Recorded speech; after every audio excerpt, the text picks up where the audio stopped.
안녕하세요. 오늘 예배 함께 하시는 여러분을 환영하고 축복합니다.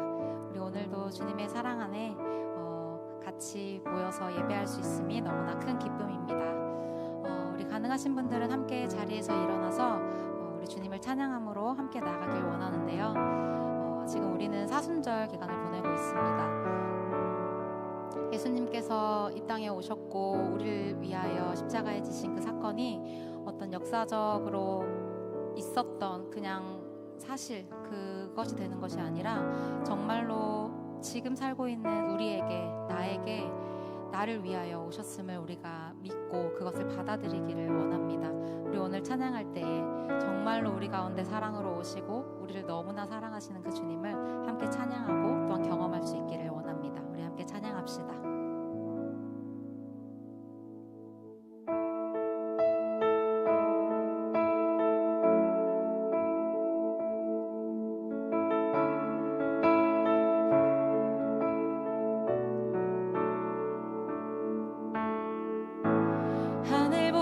높으신 주 사랑, 바다보다 넓으신 주 사랑, 나를 향한 크고 높으신 사랑, 헛되고 헛된 그 모든 것 내게서 멀리 거두셨네. 나의 수치 찬양되었네. 하늘보다 높으신 주 사랑, 바다보다 넓으신 주 사랑, 나를 향한 크고 높으신 사랑, 헛되고 헛된 그 모든 것 내게서 멀리 거두셨네.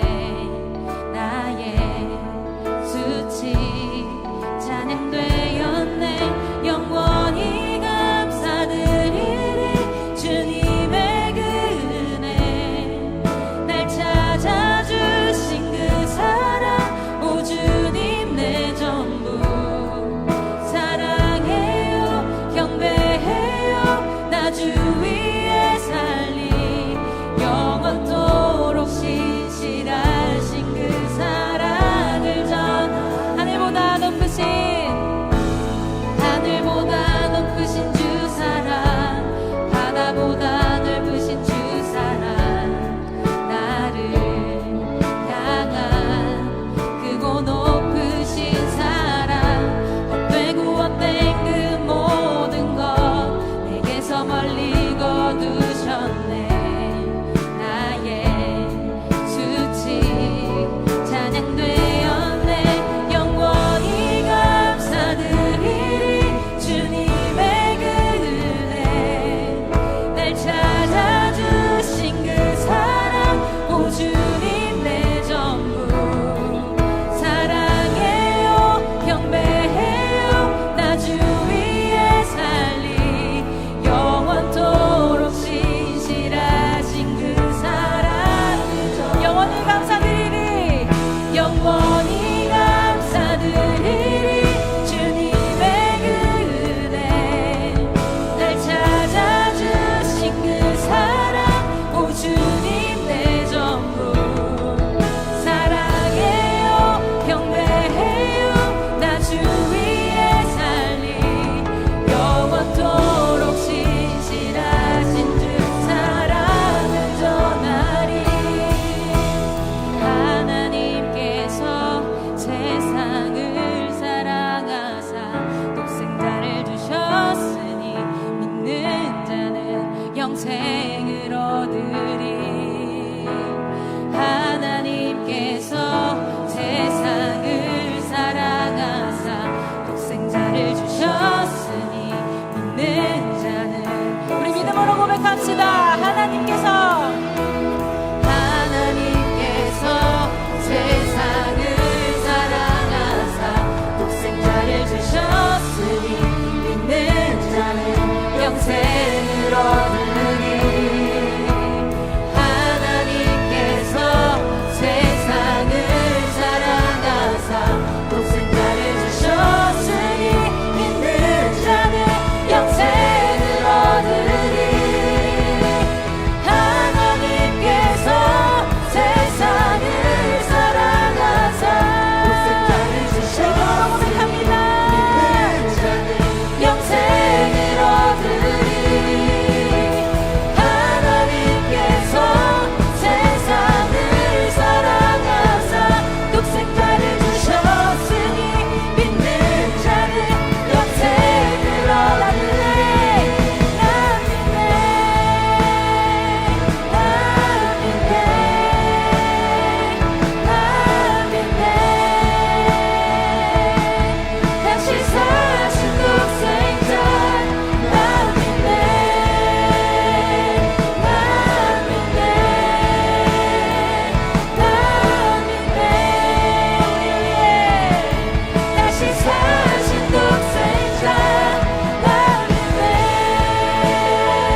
것을 믿습니다.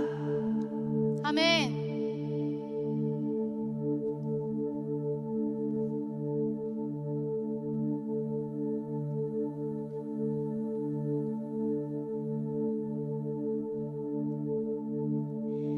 주의 말씀이 계시니 지극히 높으신 주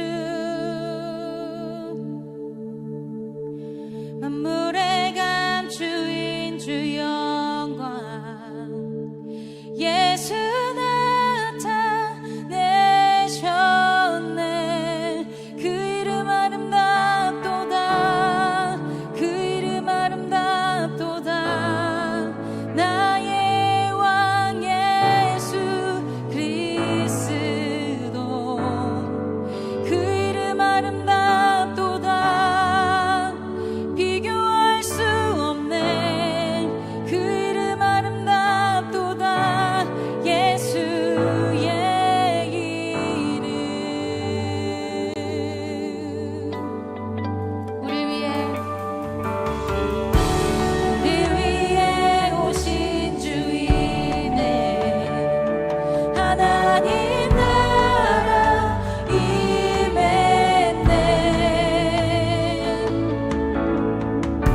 내 죄보다 크신 그 사랑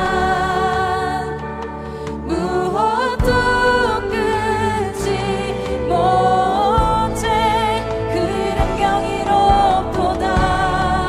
그 이름 경이롭도다. 나의 왕 예수 그리스도 그 이름 경이롭도다. 비교할 수 없네. 그 이름 경이롭도다. 예수의 이름 그 이름 경이롭도다. 예수의 이름.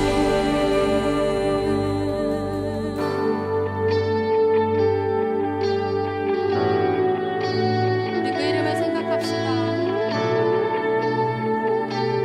우리에게 오신 그 사랑을 생각합시다.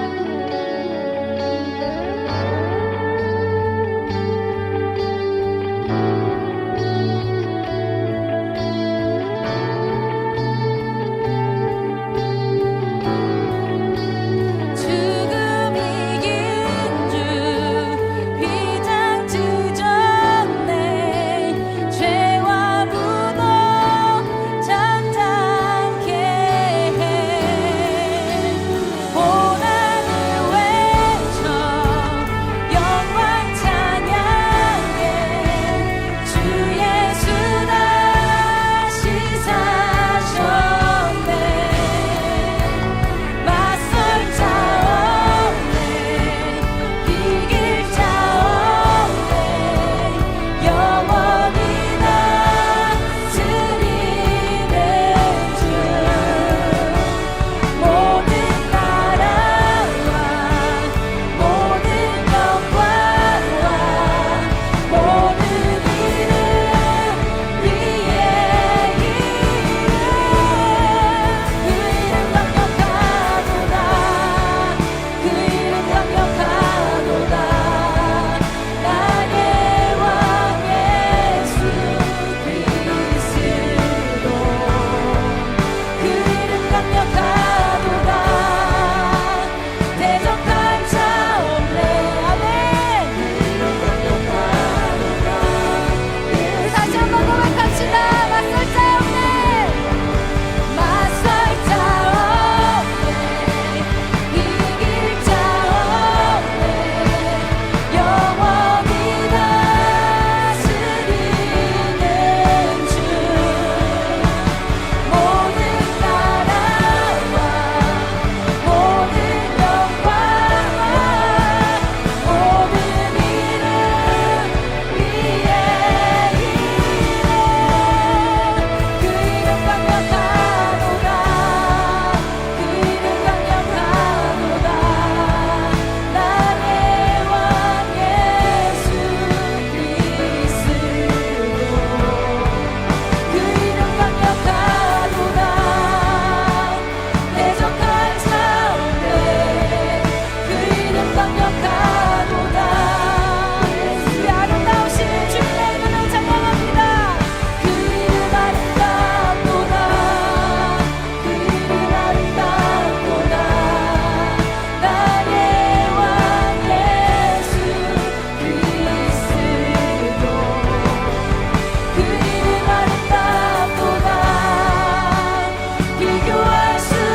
기도합시다.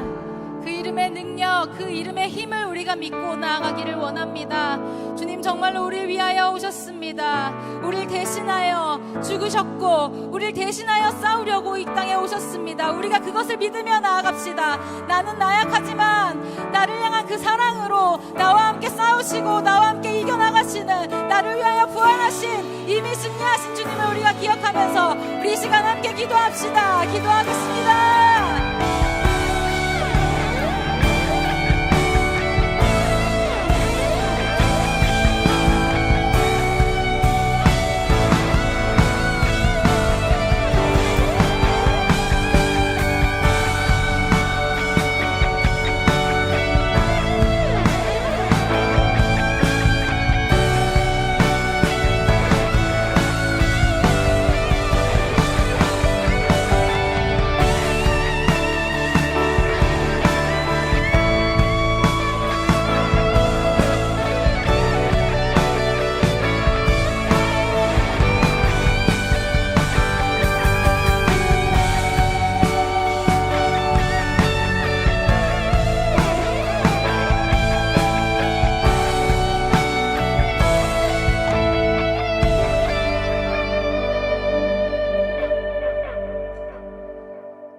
사랑이 많으신 하나님, 오늘도 우리의 죄인된 옷을 벗기고 자녀의 옷을 입히사 예배의 자리에 인도하시니 감사합니다. 사순절을 맞아 우리가 하나님 안에 말씀을 더욱 힘써 읽고 묵상하게 하시니 감사합니다. 주님을 더욱 알고 가까이 함이 기쁨되는 사순절 되기를 기도합니다. 우리의 묵상과 기도 가운데 함께하사 우리의 어려움을 돌보시고 더욱 가까이 말씀하여 주세요. 수련회 이후 우리가 더욱 하나님 하나됨으로 주님의 나라다운 공동체 되게 힘쓰게 하심에 감사드립니다. 우리는 연약하여 아직 남을 사랑하지 못하지만 주님께서 보여주신 모습을 본받으며 주님께 받은 사랑과 은혜를 나누게 도와주세요. 또 나의 마음, 나의 필요에만 눈을 두고 살아감을 용서해 주세요. 공중에 나는 새도 먹이시는 주님께서 우리에게 먹고 또 나눌 수 있을 만큼 채워주심을 믿습니다. 우리가 주님께서 주신 것을 누리고 나아가 사랑을 실천하며 돌보는 교회 될 수 있도록 인도해 주세요. 오늘 아픔 때문에 예배 자리에 함께하지 못한 지체들이 있다면 그들의 아픈 몸과 마음을 치유해 주시고 예배에 나온 이들을 하나님 앞에 온전히 드려지는 예배를 드리도록 함께해 주세요. 예배에 함께하는 손길을 기억해 주시고 특별히 예배를 위해 시간과 노력을 드리는 서포터즈, 세이밀, 방송실 그리고 보이지 않는 손길들을 주님께서 축복해 주세요. 오늘 설교하실 정재상 목사님과도 함께하사 우리에게 은혜되는 말씀 있기를 원합니다.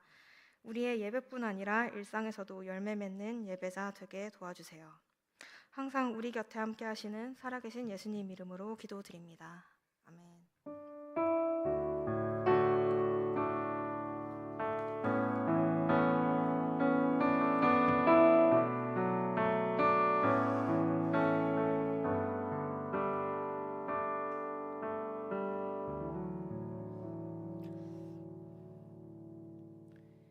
오늘 우리에게 주시는 하나님의 말씀은 구약 창세기 4장 6절에서 7절 말씀과 시편 37편 11절 말씀, 그리고 신약 성경 마태복음 5장 5절의 말씀입니다.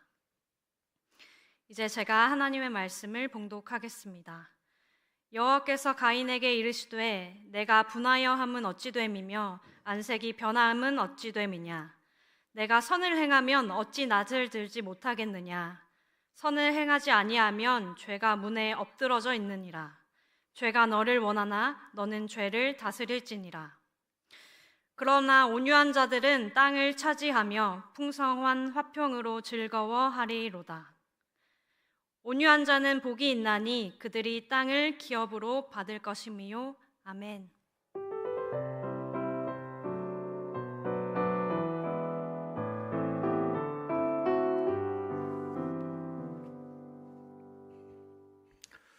어떤 1년 된 커플이 걸핏하면 싸우곤 했습니다. 근데 이 두 사람은 서로 너무 사랑했기 때문에 헤어질 생각은 없었어요. 하지만 계속 싸움이 지속되자 상담을 받기로 했습니다. 둘이 학생생활 상담소에 가서 상담을 받은 결과 놀라운 결과를 얻게 됐는데 남자친구가 여자친구를 사실은 너무 사랑하는 거예요. 근데 왜 화를 내는가? 사랑하는 여자친구를 위해서 자신이 해주고 싶은 게 많은데 너무 무능력한 거예요. 아직 경제적인 능력도 없고 그래서 자기 자신한테 화가 나고 여자친구한테 미안해서 화를 낸다는 걸 알게 됐습니다. 그러니까 이 남자친구의 분노의 원인인 짝감정은 미안함이었던 거죠. 여러분 이해가 갑니까? 미안해서 화를 낸다는 것이 그런 사람들이 있어요. 그래서 어떤 심리학자는 이 분노를 주전자 뚜껑에 비유했는데요. 주전자에다 물을 넣고 물을 팔팔 끓였을 때 그러면 뚜껑이 들썩들썩 하겠죠. 그러면 우리는 그 분노라는 주전자 뚜껑을 열고 안을 들여다봐야 되는데 뭘 들여다봐야 되냐면 분노의 원인인 분노와 짝을 이루는 감정을 볼 수 있어야 되는 거예요. 그러니까 순수한 분노도 있지만 많은 경우 분노는 짝감정이 있습니다. 한 청년이 갓 입사해서 본인이 속한 부서의 부장님과 친해지고 싶었어요. 부장님께 인정받고 싶었어요. 그래서 온갖 노력을 다 했는데 부장님이 자신을 인정해 주지 않았습니다. 슬슬 이 청년은 마음에 분노가 쌓이기 시작했어요. 그래서 이 부장님에 대해서 사원들과 안 좋은 뒷담화를 하기도 하고 부장님이 뭘 말씀하면 반대하기도 하고 그렇게 자신의 분노를 표현했는데 어느 날 기도 중에 내가 왜 이렇게 부장님께 화가 나는 걸까 들여다봤는데 그 분노의 짝 감정은 다름 아니라 인정받고 싶은 욕구였어요. 부장님께 인정받고 싶은데 인정받지 못하자 화가 난 거죠. 여러분 혹시 내 마음속에 분노가 있습니까? 왜 화가 나셨습니까? 그렇다면 나의 분노의 원인인 짝감정이 무엇인지 알아차릴 수 있어야 돼요. 그러면 우리의 분노가 죄가 되는 순간은 어떤 때일까요? 우리의 분노에는 원심력과 구심력이 있다고 합니다. 분노의 원심력이란 뭘까요? 원심력은 바깥으로 향하는 힘이죠. 분노의 원인이 상대방에게만 있고 바깥에 있다고 생각하는 것이 분노의 원심력이에요. 그래서 분노의 이유를 상대방에게만 찾고 외부에서 찾는 거죠. 당신이 나를 화나게 했잖아. 네가 나를 화나게 했기 때문에 내가 화가 난 거야.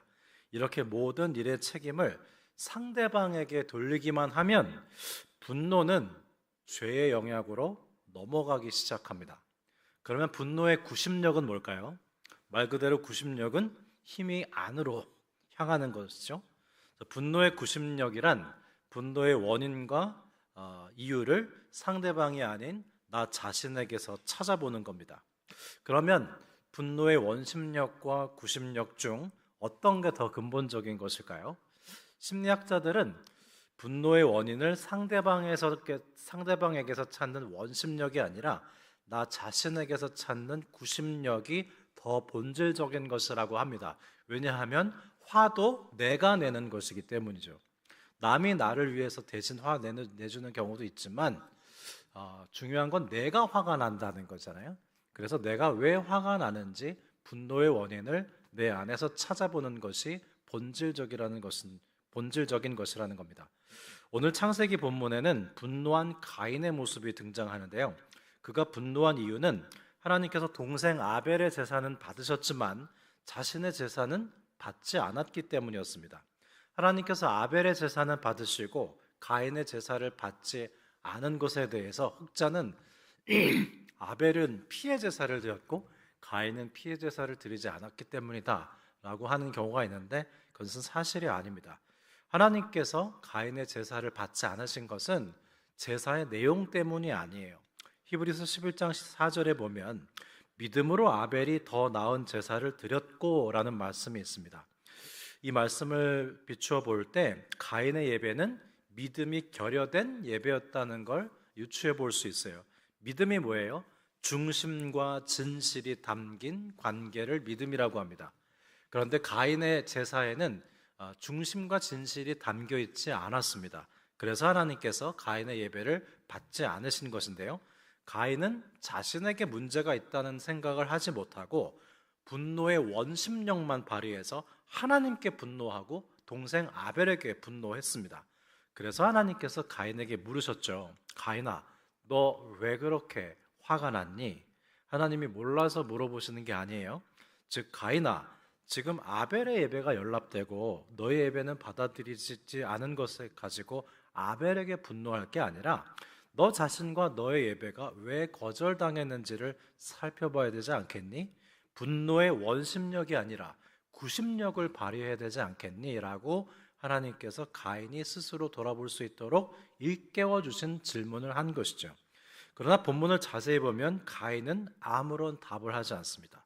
가인은 지금 분노의 원인이 자기 자신이 아닌 아벨에게 있고 하나님께 있다고 생각하고 있었습니다.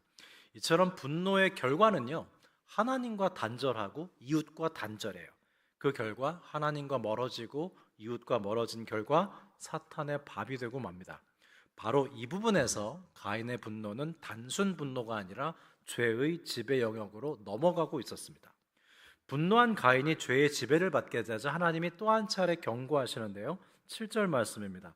네가 선을 행하지 않으면 죄가 문에 엎드려져 있느니라. 죄가 너를 원하나 너는 죄를 다스릴지니라 그랬어요. 표준 세번역으로 보면 네가 올바른 일을 하지 못하였으니 그랬는데요. 어떤 올바르지 못한 일일까요? 분노의 원심력으로 잘못을 아벨에게 투사하고 있는 올바르지 못한 일을 뜻합니다. 쉽게 말해서 이거예요. 가인아, 뒤를 돌아봐라. 지금 죄가 너를 삼키려고 하고 있어. 오히려 네가 죄의 굴레를 씌우고 다스리거라. 그 말씀이에요. 그런데 가인은 하나님의 말씀에 아무런 대답을 하지 않습니다. 다만 아벨에게 말하는데요. 들로 가자 그랬어요. 개역 성경에는 나와 있지 않지만 원어 성경과 영어 성경에는 나와 있습니다. 아벨아, 들로 가자. 왜 들로 가자 그랬을까요? 죽이려고요. 가인은 완전 범죄를 계획했고 아무도 보지 않는 곳에서 동생 아벨을 돌로 쳐 죽였습니다. 분노한 인간이 죄의 지배를 받은 결과는 이처럼 처참합니다. 그래서 하나님께서는 우리에게 죄를 다스려라 하시는데요. 에베소서 말씀은 또 달리 말씀합니다. 분을 내어도 라고 그래요. 화를 낼 수는 있다는 거예요. 화낼 수 있습니다. 그러나 죄를 짓지 말며 해가 지도록 분을 품지 말고 마귀로 틈타지 못하게 하라 그랬어요. 즉 죄를 다스리지 않고 분을 품고 있으면 죄가 나를 다스리게 되고 마귀가 나를 지배하게 된다는 사실입니다. 왜 이런 말이 있어요? 머리 위로 지나가는 새는 막을 수 없지만 새가 내 머리에 둥지를 틀려고 하는 건 막을 수 있다. 여러분, 우리는 화가 나는 걸 막을 수는 없습니다. 그러나 분을 품고 죄가 나를 지배하도록 하는 것은 막을 수 있습니다. 여러분, 분노한 가인에게 하나님께서 말씀하시는 걸 보고 우리는 뭘 알 수 있죠? 하나님께서는 언제나 우리가 죄와 싸워 이길 힘을 남겨두신다는 사실입니다. 우리는 변명합니다. 어쩔 수가 없었다고. 주체할 수 없이 화가 나가지고 내가 아벨을 죽일 수밖에 없었다고. 나의 아벨은 누굴까요? 그런데 천만에 하나님은 가인에게 2번이나 경고하셨고 가인은 2번이나 묵살했습니다. 그는 죄의 지배 안으로 스스로 뚜벅뚜벅 걸어 들어갔어요. 그러면 가인은 어떻게 죄를 다스릴 수 있었을까요? 가인의 분노의 짝감정은 뭡니까? 하나님께 인정받지 못해서 화가 난 거예요.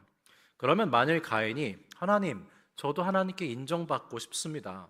그런데 하나님이 아벨만 인정해 주시고 제 제사는 거절하셔서 속상합니다. 저도 받아주세요. 그랬다면 하나님은 가인의 제사를 수정해 주시고 그가 다시 예배드렸을 때 그의 진정한 마음을 받아주셨을 겁니다. 그러면 여러분, 우리는 어떻게 분노의 지배로부터 벗어날 수 있을까요? 보통 7가지 대죄를 따로 설교하고 팔복을 따로 설교하는데 저는 이 2가지를 결합해서 이 사순절 기간 설교하고 있습니다. 7가지 대죄가 있다는 걸 알면 그만입니까? 아니죠. 이 죄를 이겨야 돼요. 어떻게 이기죠? 팔복으로 이기는 겁니다. 그래서 지금 매주 7가지 대죄에서 팔복으로 가고 있는데요. 분노를 이기는 것은 온유함이에요. 마태복음 5장 5절입니다. 온유한 자는 복이 있나니 그들이 땅을 기업으로 받을 것이며 그랬어요. 이 온유함은 헬라어로 프라우스라고 합니다. 기운이 넘쳐서 주체할 수 없는 야생마가 잘 길들여지고 훈련되면 프라우스라고 불렀습니다. 따라서 온유함이란 절대 연약함이 아니라 강한데 부드럽고 힘이 있지만 유연한 것이 바로 온유함이에요. 또한 이 온유를 의미하는 프라우스가 형용사로 표현되면 프라우테스가 되는데요. 이것은 배움의 자세를 뜻합니다. 저는 청소년 시절에 부모님과 집 가까이에 있는 산에 자주 가곤 했는데요. 젊은 혈기에 산 경치를 감상하진 않았고 막 뛰어다녔어요. 뛰어다니다가 나무 뿌리에 걸려서 넘어지기도 했고 돌뿌리에 걸려서 넘어지기도 했습니다. 근데 이 산은 독특하게 약수터가 산 중턱에 있었어요. 대부분의 약수터는 산 밑자락에 있거든요. 그래서 산 중턱까지 뛰어가면서 좀 넘어지다가 신기한 걸 발견했는데 약수통에 물을 담고 등에 지고 나서는 내가 넘어지질 않는다는 걸 알았어요. 왜일까요? 약수물의 무게가 내 등을 지그시 눌러주니까 나는 뛸 수 없었고 걷게 됐고 그제서야 산의 경치가 눈에 들어오기 시작했습니다. 그때 제가 마태복음 11장 28절 말씀을 몸으로 깨달았어요. 마태복음 11장 28절 말씀을 읽어드릴게요. 수고하고 무거운 짐진 자들아 다 내게로 오라. 내가 너희를 쉬게 하리라. 나는 마음이 온유하고 겸손하니 나의 멍에를 메고 내게 배우라. 그리하면 너희 마음이 쉼을 얻으리니 이는 내 멍에는 쉽고 내 짐은 가벼우니라 그랬어요. 약수물을 등에 지고 나니까 내가 넘어지지 않는 걸 알았어요. 예수님의 가르침이라는 멍에를 메니까 내 안에 죄된 혈기들이 지그치 눌려져서 주님의 온유함을 배우게 된다는 말씀을 몸으로 깨닫게 됐습니다. 즉 온유함이란 배우는 마음, 듣는 마음을 뜻하는데요. 반면 분노의 지배를 받는 사람은 도무지 들으려고 하지도 않고 배우려고 하지도 않습니다. 그것은 온유함이 아니죠. 그러면 온유함의 결과는 무엇일까요? 시편 27편 11절 말씀입니다. 그러나 온유한 자들은 땅을 차지하며 풍성한 화평으로 즐거워하리로다 그랬어요. 신구약을 막론하고 성경은 온유한 자가 땅을 차지한다고 말씀합니다. 그러면 온유함으로 땅을 차지한다는 건 무슨 뜻일까요? 서울 시내에 있는 어느 교회 청년들이 서울역에서 노숙자 사역을 하면서 겪었던 일이에요. 우리 청년부도 오늘 주보에 보니까 거리의 천사들 모집을 하는 걸 봤는데요. 노숙자 사역을 하려고 계획 중인 것 같아요. 어떤 교회 청년들이 노숙자 사역을 하다가 모든 노숙자들에게 아버님이라고 부릅니다. 그러니까 아버님 안녕하세요. 뭐 필요한 거 없으십니까? 제가 도와드리겠습니다. 이렇게 접근해서 식사도 제공하기도 하고 노숙자들의 하소연을 들어드리기도 했는데요. 어느 날 한 노숙자가 다가오더니 다짜고짜 한 청년의 뺨을 때리더랍니다. 그 청년은 처음엔 방어를 하다가 그 다음엔 그냥 묵묵히 노숙자가 때리는 대로 계속 매를 맞았습니다. 이 사역이 계속 그렇진 않으니까 두려워하지 마세요. 왜냐하면 이 노숙자가 이렇게 말했기 때문이에요. 너희 예수쟁이들은 말이야 먹을 것 좀 주었다고 설교나 하고 말이지 누굴 거지로 알아? 이렇게 말한 그 말이 이 청년의 가슴에 걸렸어요. 이 청년은 죄송하다고 하면서 끝까지 매를 맞았고 마침내 노숙자가 매질을 멈추자 청년은 말했습니다. 어르신, 이제 분이 좀 풀리셨습니까? 다음에 와서 또 말씀을 나누겠습니다. 하고 돌아서는데 이 노숙자가 청년을 불러 세우더니 하는 말이 이 사람아, 기도는 해주고 가야지 하더랍니다. 만일 이 청년이 노숙자와 맞붙어 싸웠다면 어떻게 됐을까요? 땅을 얻지 못했을 겁니다. 땅을 얻는다는 것은 실제로 영향력을 행사할 수 있는 영향력을 얻는다는 뜻도 있지만 관계를 얻고 사람을 얻는다는 뜻도 있어요. 이 청년은 노숙자에게 대항해서 싸울 수 있었지만 온유한 마음으로 매를 맞으면서 노숙자의 상처난 마음을 모두 받아주었고 그 결과 그의 마음을 얻을 수 있었고 하나님 앞에 인도할 수 있었던 겁니다. 저는 12년 동안 청년부 목회를 했기 때문에 청년들을 지도할 때 의견이 다를 때가 있었어요. 여러분도 김성호 목사님하고 의견이 다를 때가 있나요? 자연스러운 일입니다. 왜냐하면 세대차가 있기 때문에. 그래서 저는 어떻게 했냐면 기도 중에 하나님이 그런 마음을 주셨어요. 청년들이 뭐 하기 싫다 그러면 아주 기꺼이 거절당해 줬습니다.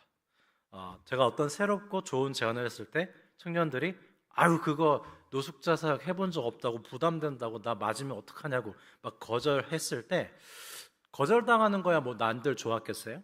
근데 점차 청년들을 존중하는 마음으로 제가 청년들한테 거절당하는 걸 즐거워하기 시작했어요.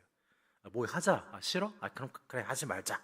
그렇게 거절당하는 걸 제가 즐거워하기 시작했는데 놀라운 일이 시작됐습니다. 그게 뭐냐면 청년들이 제 의견에 거절하는 걸 계속하다가 저한테 미안함을 느끼기 시작했어요. 이 녀석들이.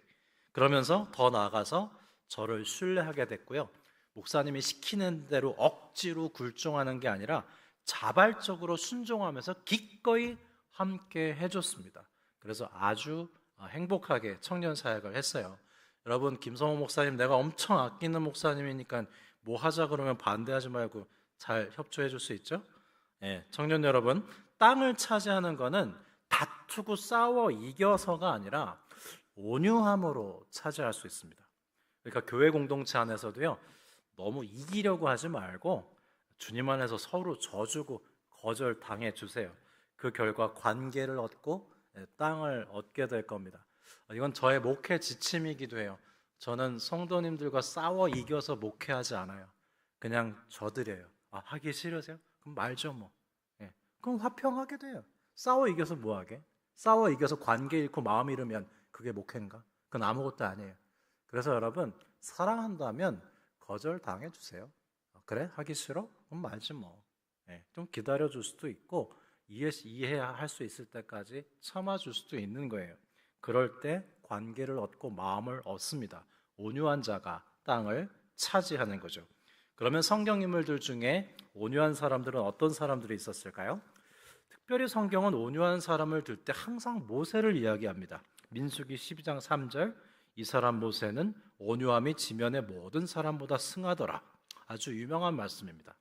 이스라엘의 출애굽을 이끌었던 불세출의 지도자인 모세가 웬일인지 만년에 두 번째 아내를 맞이해요. 구스 여인, 흑인 여성을 두 번째 아내로 맞이하는데, 그러자 형 아론과 누나 미리암이 모세를 책망합니다. 지도자로서 이게 무슨 일이냐고 아주 호되게 나무라요. 그런데 이때 모세가 아무 말도 하지 않습니다. 아무런 대항을 하지 않고 자기 연민에 빠지지 않고 변명했거나 싸웠다는 기록도 없습니다. 이렇게 자신의 있는 모습 그대로를 받아들이는 것, 자기 자신에게 끝장난 상태, 다른 사람들이 자신에 대해서 올바른 평가를 내리는 것을 받아들이는 것이 바로 온유함이에요. 그런데 여러분, 하나님이 누구 손을 들어주는 줄 아세요? 모세의 손을 들어줍니다. 오히려 비난했던 누이 미리암은요, 이 일로 인해서 일주일 동안 문둥병에 걸렸어요. 하나님께서 미리암아, 네가 그렇게 정결하냐? 아예 하얗게 만들어주마. 일주일 동안 하얗게 악성 피부염에 걸려서 진 밖으로 격리됐습니다. 그런데 이 모세는 속도 없이요, 자신을 비방했던 누나 미리암 낫게 해달라고 엎드려서 중보기도 합니다. 이게 바로 온유한 성품이에요. 시편 37편 11절을 다시 읽습니다. 온유한 자들은 땅을 차지하며 풍성한 화평으로 즐거워하리로다. 비판하고 공격하고 강해 보였던 미리암과 아론이 땅을 차지한 것이 아니라 온유한 모세가 땅을 차지했습니다. 다윗이 밧세바를 범했을 때 나단 선지자가 당신이 그 사람이라고 했을 때 다윗은 왕으로서 나단을 죽여버릴 수도 있었습니다. 그러나 다윗은 아무런 변명을 하지 않아요. 내가 죄를 범하였나이다 라고 합니다. 밧세바가 유혹해서 그랬습니다. 그런 말도 없고 그냥 내가 죄를 범하였나이다 했어요. 그게 바로 온유예요. 온유한 사람이란 자기 자신에 대해 끝장난 사람입니다. 그래서 사나운 질문에도 부드럽게 대답해요. 내가 범죄하였습니다. 저는 온유한 사람 하면 이삭이 떠오르곤 하는데요. 이삭은 별 특징이 없어요. 아버지 아브라함처럼 유명하지도 않고 아들 야곱처럼 별나지도 않아요. 별 사건이 없어요. 굉장히 무던한 사람이었기 때문에 그래요. 창세기 26장에 보면 이삭이 하나님의 지시하신 대로 그랄 땅에 가서 농사를 짓는데 농사에서 중요한 건 물입니다. 그래서 이삭이 우물을 파요. 그리고 농사가 잘 돼서 100배나 거뒀는데 그 지역 유지인 아비멜렉이라는 사람이 이삭을 시기해서 이삭이 판 우물을 묻어버립니다. 그리고 떠나게 했어요. 이삭이 어떻게 했는지 아십니까? 아무 말 없이 떠나요. 그리고 다른 곳에 가서 또 우물을 팠습니다. 팔레스타인 지역에서 우물을 파는 게 얼마나 어려운가 하면 10m 반경을 파들어가는 거예요. 그리고 물이 안 나오면 그만이에요. 물이 나올 때까지 수십 곳을 파는 게 우물을 파는 작업인데 그걸 여러 번 했습니다. 그러자 블레셋 사람이 와서 또 이삭이 판 우물을 빼앗아 버렸어요. 그러자 이삭은 다투지 않고 묵묵히 또 다른 곳에 가서 우물을 팝니다. 무려 3번이나 그렇게 했어요. 그러면 이삭은 어떻게 자신의 우물을 빼앗기며 묵묵히 우물을 계속 팔 수 있었을까요? 그가 단지 성격이 좋았기 때문일까요? 이삭은 자신의 인생의 뿌리를 아비멜렉이나 블레셋 사람에게 내린 게 아니라 하나님과의 관계에 뿌리를 내렸습니다. 그래서 어떤 구약학자는 이삭은 우물을 판 것이 아니라 하나님의 심장을 팠다라고 했어요. 그 누가 와서 우물을 빼앗은들 그와 다투지 않을 수 있었습니다. 나중에 아비멜렉이 이삭의 모습을 보더니 찾아와서 이렇게 말했어요. 창세기 26장 28절입니다. 여호와께서 너와 함께 계심을 분명히 보았으므로 우리 사이 곧 우리와 너 사이에 계약을 맺으리라. 너는 여호와께 복을 받은 자니라. 그리고 이삭을 더 이상 괴롭히지 않았습니다. 청년 여러분, 우리가 그리스도인으로서 어떻게 하면 세상 사람들이 우리에게 다가와서 하나님이 너와 함께 하는 걸 내가 봤다고, 너는 하나님께 복을 받은 자라고, 그런 말을 우리가 세상 사람들로부터 어떻게 들을 수 있을까요? 세상과 같은 방식으로 분노하고 절대 지지 않고 경쟁해서 싸워 이기고 힘을 기르고 세상과 맞설 때 그런 말을 들을 수 있을까요? 모세처럼 자기 자신에 대해 끝장났을 때, 다윗처럼 타인을 탓하기 전에 자신을 성찰할 때, 이삭처럼 오로지 하나님과의 부요한 관계에 깊이 뿌리내릴 때 이와 같은 말을 들을 수 있지 않겠습니까? 그러면 여러분, 우리는 어떻게 온유하게 될 수 있을까요? 오늘을 포함해서 지난 3주간 우리 1, 2, 3부 예배에선 이렇게 말씀을 나눴습니다. 8복 중 첫 번째 복인 심령이 가난한 자는 복이 있나니 천국이 그들의 것이며 그랬어요. 심령이 가난함으로 교만을 이길 수 있어요. 두 번째, 애통해하는 자는 복이 있나니 그들이 위로를 받을 것이며 누군가를 시기하는 시기의 불을 애통하는 눈물로 끌 수 있다고 배웠습니다. 오늘 말씀, 온유한 자는 복이 있나니 그들이 땅을 기업으로 얻을 것이며 그랬어요. 팔복의 말씀을 듣다 보면 여러분 마음에 부담이 와요. 왜냐하면 난 그렇지 못한데 어떻게 이렇게 살지? 의무감, 책임감이 생기면서 복을 받기 위한 조건으로 들리기 때문에 이 말씀이 부담스럽습니다. 그런데 달라스 윌라드라는 사람이 그의 책 하나님의 모략이라는 책에서 이 문제를 한 번에 해결했어요. 이 말씀은 우리의 의나 공로로 지켜내야 되는 율법이 아니라 복음이라는 거예요. 여러분 잘 공부해 두세요. 마태복음의 핵심 사상이 뭔지 알아요? 임마누엘이에요. 하나님이 우리와 함께 하신다는 사상이 마태복음의 핵심 사상입니다. 즉 하나님이 우리와 함께 계시면 우리는 팔복의 사람이 된다는 거예요. 따라서 팔복은 율법이 아니라 복음입니다. 지난주에 1, 2, 3부 예배 때 말씀 나눴는데요. 베드로가 여러분 어떤 사람이냐면 꼭 하겠다고 주님과 약속하고 못하는 사람이 베드로예요. 결단코 그런 일은 하지 않겠다고 해놓고 저지르는 게 베드로예요. 예수님 배반 안 하겠다고 그러고 3번 배반했잖아요. 베드로는 그런 자신에 대해서 수없이 애통했고요. 예수님의 제자직 여러 번 사표냈고요. 그런 그를 예수님은 다시 찾아가서 부르시고 위로하시고 결국 수제자로 만드셨습니다. 그 과정에서 베드로는 평생 애통해하고 위로받고 애통해하고 위로받는 걸 무한 반복했어요. 그러다 보니 어떻게 됐어요? 말랑말랑해져서 온유해진 거예요. 여러분 하나님께서는 우리 자신의 연약함과 죄됨을 애통하게 하시고 수없이 위로하는 사랑으로 결국 우리의 심령이 말랑말랑한 온유함으로 만들어 주십니다. 여러분 말씀대로 살다가 실패해서 애통해하는 거 여러 번 하세요. 주님의 위로를 여러 번 받으세요. 그거 반복하다가 우리 심령이 말랑말랑해져서 온유해지는 거예요. 단번에 온유해지지 않습니다. 모세처럼 다윗처럼 이삭처럼 온유한 사람으로 형성되는 것은 우리 그리스도인들의 평생 살아가면서 이루어지는 영적 여정입니다. 그러면 우리가 온유함으로 분노의 지배에서 벗어나면 어떤 열매를 맺을 수 있을까요? 저는 시편에 원수에 대한 복수시를 보고 쇼크를 먹은 적이 있어요. 복수해달라는 시편이 굉장히 많아요. 성경은 분명 서로 사랑하라, 용서하라고 가르치시는데 복수를 노래하는 시편은 원수들이 망하게 해달라는 기도 내용으로 가득합니다. 여러분 지금 이 순간 잠시 원수들을 떠올려 보실까요? 그 상태에서 시편 70편 2절을 읽어드리겠습니다. 가슴이 시원할 거예요. 나의 영혼을 찾는 자들이 수치와 무한을 당하게 하시며 나의 상함을 기뻐하는 자들이 뒤로 물러가 수모를 당하게 하소서. 심지어 원수의 자식들을 바위에 메어치 쳐주소서라는 시편도 있어요. 어때요? 가슴이 시원해요? 예. 그런데 우리는 동시에 혼란스럽습니다. 복음과 상충되는 내용인 것 같아서죠. 그런데 여러분 깊이 보면 원수들에 대한 복수 시편은 복음과 전혀 상충되지 않습니다. 시편에서 원수들에 대한 복수를 탄원하는 사람들은 하나님께 복수해 주실 것을 구하되 자신은 복수하지 않습니다. 그래서 화평케 하는 자가 될 수 있는 거예요.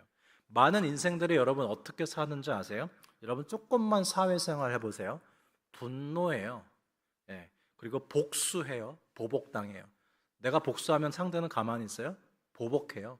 복수하고 보복당하는 이 연속되는 죄의 사슬, 고리가 인생입니다. 여러분 저 이란 땅에서 저 중동 지역에서 전쟁하는 거 보세요. 미국하고 이스라엘이 편먹고 이란과 싸우는데 서로 보복이 계속되는 거예요. 그게 인생입니다, 여러분. 그러면 그 보복의 사슬을 어떻게 끊을 수 있어요? 누군가 화평케 하는 자가 나타나야 죄의 반복이 끊어지는 거 아닙니까? 그것을 누가 할 수 있죠? 하나님의 아들 예수 그리스도께서 하셨고 하나님의 자녀라 일컬음 받는 그리스도인들이 죄의 연결고리를 끊을 수 있는 겁니다. 어떻게 해요? 원수 갚는 것을 하나님께 맡기고 자신은 원수 갚는 그 고리에서 빠져나오는 거예요. 더 놀라운 것이 있습니다. 하나님께서 복수와 심판을 누구에게 하시는 줄 아세요? 많은 사람들이 기도했죠. 하나님 저의 원수를 갚아주십시오. 제 대신 복수해 주십시오. 하나님께서는 그래 너 대신 복수해 주마. 너 대신 원수 갚아주마. 근데 그걸 누구한테 하셨어요? 십자가의 예수 그리스도께 하셨어요. 십자가의 예수 그리스도께 하나님께서는 그 모든 복수와 그 보복을 심판을 예수님께 간 겁니다. 그래서 거기서 나도 구원받고 원수도 구원받을 수 있게 된 거예요. 여러분 그게 십자가입니다. 예수님께서 이 땅에 존재하는 그 모든 보복을 십자가 위에서 온전히 다 당하셨어요. 그래서 우리에게 평화가 내려질 수 있게 된 것입니다. 예수님은 그렇게 십자가와 우리를 화평케 하셨어요. 저 십자가가 왜 귀한지 아시겠습니까? 왜 예수님이 우리에게 가장 귀한 분이신지 아시겠습니까? 예수 그리스도를 통하지 않고선 이 땅에 평화가 없습니다. 여러분 화가 나셨어요? 왜 화가 나셨어요? 누구에게 화가 났습니까? 우리는 분노의 지배를 받는 자리에서 온유한 자로 땅을 차지하고 더 나아가 화평케 하는 자로 부르심을 받았습니다. 온유함으로 분노의 지배를 받지 않고 원수 갚는 것을 하나님께 맡기고 화평케 하는 자로 살아갈 때 우리는 세상에서 하나님의 자녀라는 일컬음을 받게 될 거예요. 여기서 8복 중 세 번째 복 온유함은 7번째 복인 화평케 하는 자는 복이 있나니 저희가 하나님의 자녀라 일컬음을 받을 것이요라는 7번째 복으로 열매를 맺습니다. 우리 사랑하는 청년 여러분, 이 사순절을 그냥 보내지 마시고 벌써 중간까지 왔어요. 예수님의 사랑을 깊이 묵상하시고 나의 분노를 다 주님께 드리고 나는 온유한 자로서 화평케 하는 자로서 하나님의 자녀로 살아가시기 바랍니다. 잠깐 기도하는 시간을 갖겠습니다. 여러분, 내 안에 분노를 잠깐 들여다보겠습니다. 분노엔 항상 짝감정이 있습니다. 내가 왜 화가 났는지 한번 들여다보시죠. 인정받지 못해서 화가 났습니까? 무시당해서 화가 났습니까? 내가 너무 무능한 게 화가 납니까? 미안해서 화가 났습니까? 내가 화가 난 이유를 기도로 주님께 봉헌해 드리면서 우리의 죄를 다스리는 기도를 하겠습니다. 아주 솔직하게 주님께 주님 제가 이래서 화가 났다고 제가 이 분노의 지배를 받지 않게 해달라고 하나님께 기도하는 시간을 갖겠습니다.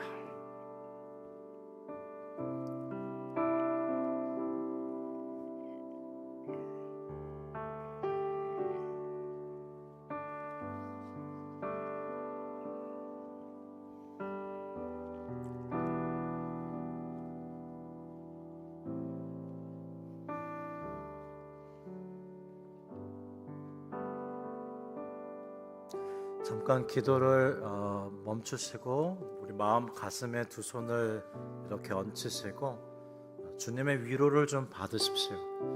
주님, 제가 화가 나서 속상합니다. 저를 위로해 주십시오. 저의 분노를 주님께 봉헌해 드립니다. 이 시간 주님의 위로를 받기 원합니다. 주님, 저를 위로해 주십시오. 잠잠히 주님의 위로에 잠기십시다.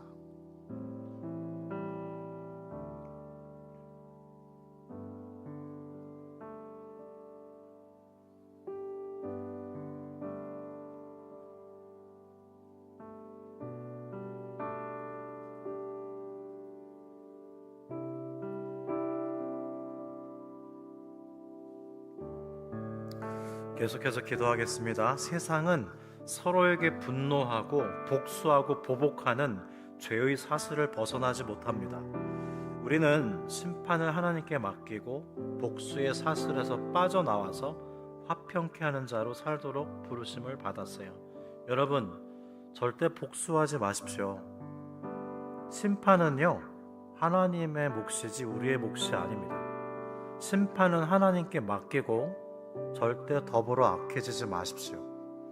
온유함으로 분노의 지배를 받지 않고 원수 갚는 것은 하나님께 맡기며 하나님의 자녀로 화평케 하는 자로 살아갈 수 있게 해달라고 이 시간 기도드리겠습니다. 하나님 아버지, 너무너무 화가 나지만 내가 당한 대로 갚아주고 싶지만 심판은 주님께 맡깁니다. 저는 심판자가 아닙니다. 심판은 주님께 맡기고 다만 저는 하나님의 자녀답게 온유한 자로서 화평케 하는 자로 살아가기 원하오니 주님, 저의 모든 억울함을 가져가 주시고 주님께서 심판하여 주시고 다만 우리는 온유함으로 화평케 하는 자로 하나님의 자녀된 권세를 누리게 하여 주십시오.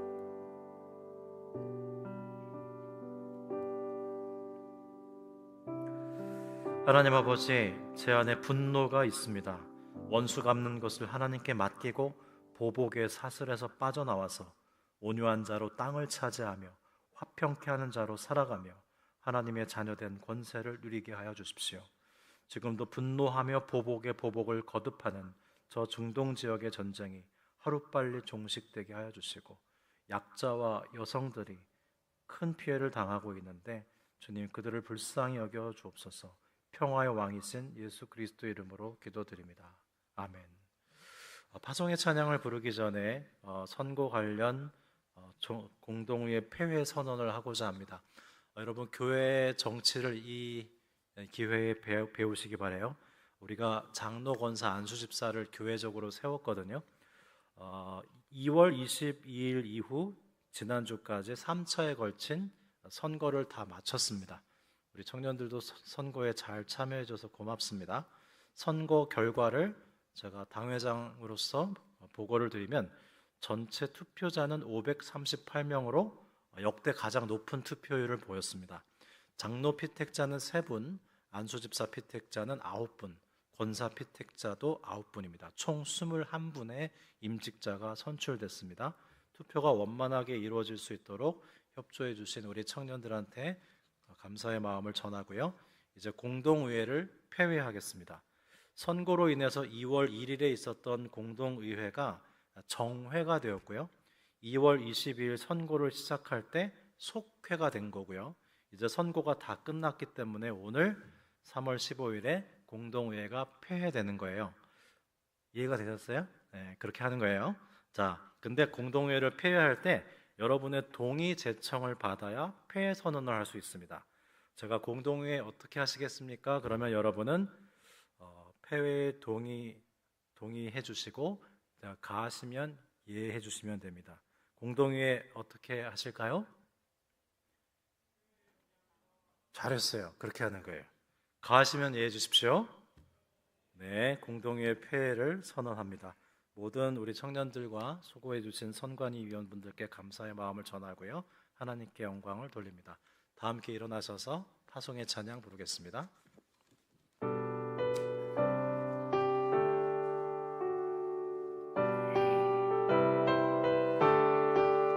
유월절 어린 양의 피로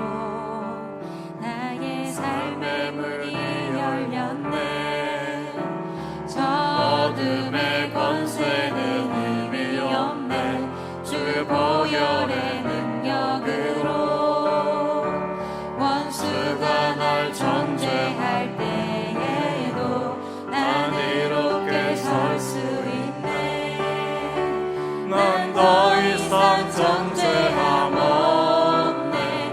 난 주보혈 아래 있네. 한 번 더 찬양합니다. 6월절 어린 양의 피로 나의 삶의 문이 열렸네. 저 어둠의 권세는 이미 없네.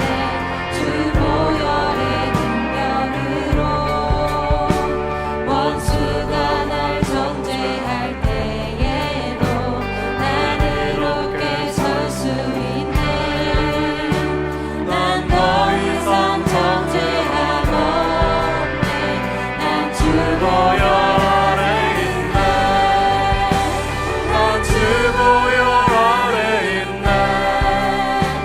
그 피로 날 제사했네. 하나님의 분별 날 거룩해 하시었네. 난 주 보혈 아래 있네. 난 원수의 어떠한 공격에도 더 이상 넘어지지 않네. 난 주 보혈 아래 있네. 난 주 보혈 아래 있네. 그 피로 날 제사했네. 하나님의 분별 날 거룩해 하시었네. 난 주 보혈 아래 있네. 난 원수의 어떠한 공격에도 더 이상 넘어지지 않네. 난 주 보혈 아래 있네. 지금은 우리를 구원하신 주 예수 그리스도의 은혜와 아들을 주신 아버지 하나님의 극진하신 사랑하심과 성령님과의 깊고도 친밀한 교제와 사귐이 온유함으로 분노의 지배에서 벗어나 화평케 하는 자로 하나님의 자녀된 권세를 누리기 원하는 모든 청년들의 믿음, 소망, 사랑 가득한 사순절의 영적 여정 위에 이제로부터 영원히 함께하여 주시기를 간절히 축원하옵나이다. 아멘.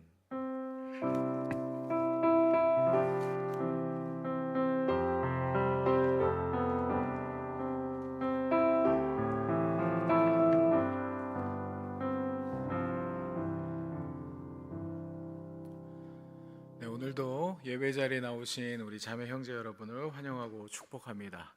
특별히 우리 공동체 예배 가운데 처음 나오셨거나 또 우리 공동체에 문의가 있고 또 등록하기를 원하시는 분들 계시다면 저 뒤편에 있는 새가족 팻말을 들고 있는 스텝의 안내를 받아주시면 되겠습니다.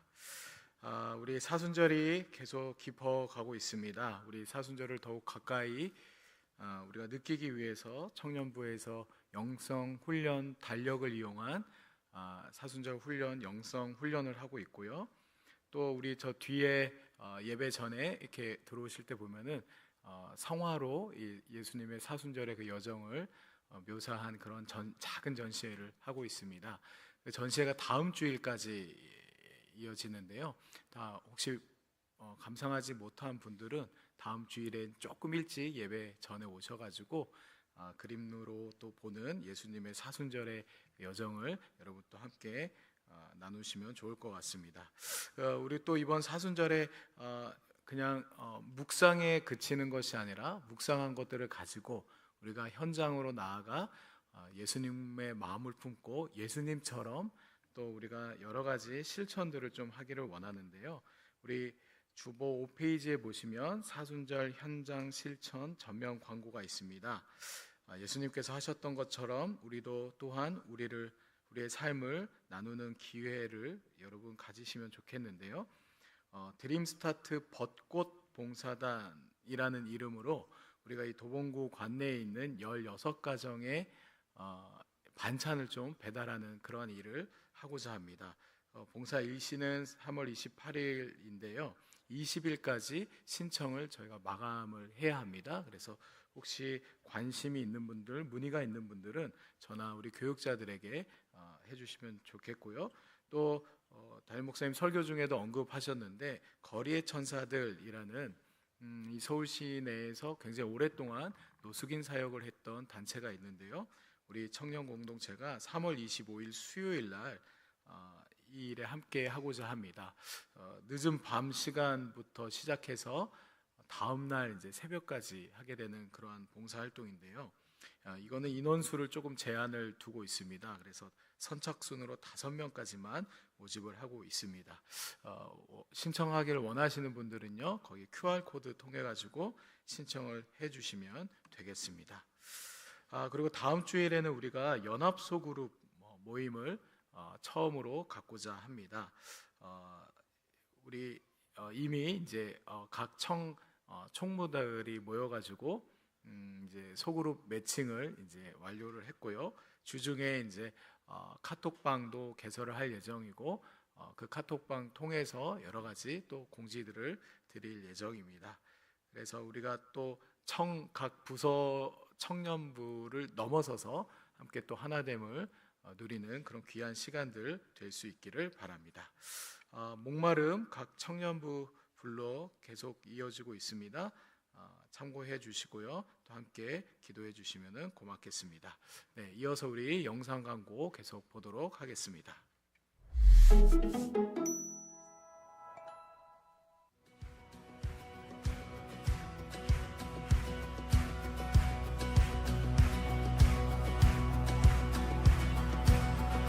I saw Satan fall like lightning.